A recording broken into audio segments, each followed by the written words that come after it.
Biz bir kishiga agar ozgina moliyaviy bir miqdorni berib, amonat sizga desak, shu amonatimizga xiyonat qilsa, umr bo'yi uzoq muddat bu bilan qadrdon birodar bo'lgan bo'lsak ham xiyonat sababli, xususan o'zimizning molimiz bo'lsa, tamomiy aloqamizni uzamiz shu bilan. Buni tamomiy yaxshiliklarni esdan chiqaramizda, bu eng yomon odam deymiz. Ammo Alloh tarafidan bizga amonat qo'yilgan kitobi sunnatlarni buzyapmiz. Bu narsani hech kim amonatga xiyonat qilyapti deb bilmaydi. Chunki bizga shariat ozgina moliyaviy miqdordagi boyligimizcha qadri qolmadi birodarlar. Buni shariat hukmiga amonat qo'yilgan kishilar shariatni buzgan vaqtimizda hech qanday qadri qolmadi.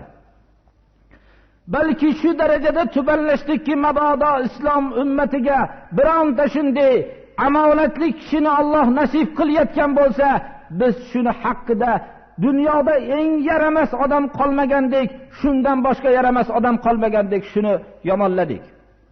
Shunday mahallamizda biror bir pok bir endi poklik yo'liga harakat qilayotgan bir kishini Alloh bizga nasib qilayotgan bo'lsa, shu mahalladagi hamma inson buni yomon ko'rdiki, yer yuzida bundan yomon odam yo'q deb yomon ko'rishdi.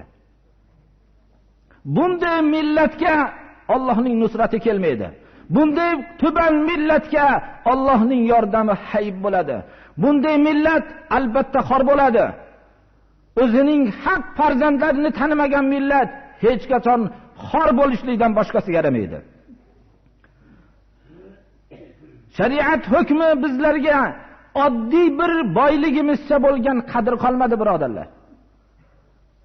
Biz yana nima uchun bu islomga bir yordam bo'lmayapti ekan degan narsani kutishligimiz. Bu millatga modomiki islomga xiyonat qilar ekan, islomni pok o'zi qadrlamas ekan, islom farzandimizdan, moli davlatimizdan, uy-joylarimizdan, ota-onamizdan, suyimlik qarindoshlarimizdan hammasidan qadrli bo'lgandagina Allohning madadi bizga keladi.